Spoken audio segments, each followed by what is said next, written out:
ফেলে দেওয়া গাড়ির বাতিল যন্ত্রাংশ ব্যবহার করে চমৎকার সব শিল্পকর্ম তৈরি করেছেন ইরাকের নাজাব শহরের মোটর মেকানিক হুসেইন দাউদ। ৩০ বছর বয়সী এই শিল্পী মূলত পরিবেশ সচেতনতা থেকেই এই কাজ শুরু করেন। গাড়ির অব্যবহৃত টায়ার, ধাতব বর্জ্য এবং পুরানো যন্ত্রাংশকে তিনি শিল্পের মাধ্যমে নতুন জীবন দেন। প্রথমে এটি কেবল শখ থাকলেও তার তৈরি শিল্পকর্মগুলো মানুষের কাছে ব্যাপক প্রশংসিত হয়। অনেকেই সেগুলো কেনার আগ্রহ দেখানোই এটি তার ব্যবসায় পরিণত হয়েছে। এটি একটি শখ হিসেবে শুরু করেছিলাম, তারপর আমি ধীরে ধীরে আবিষ্কার করলাম যে এটি একটি শিল্প, স্ক্র্যাপ আর্ট, যা একটি বার্তা বহন করে। এর মূল বিষয় হলো ধাতব বর্জ্য এবং ব্যবহৃত টায়ার থেকে পরিবেশ রক্ষা করা। সমস্ত বর্জ্য সুন্দর শৈল্পিক কাজে পরিণত করেছি।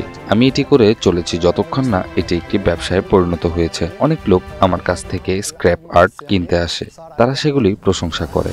এটি এখন আমার একটি ব্যবসা হয়ে উঠেছে।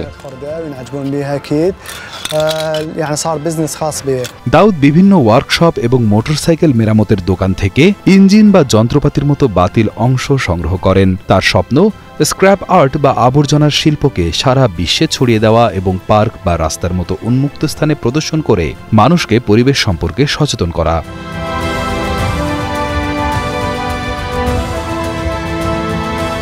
সম্প্রতি হুসেইন দাউদের তৈরি লোহার একটি হাত রেঞ্জ ধরে আছে এমন একটি শিল্পকর্ম ইরাকের আল কাদিসিয়া প্রদেশের একটি তেল কোম্পানির বাইরে স্থাপন করা হয়েছে।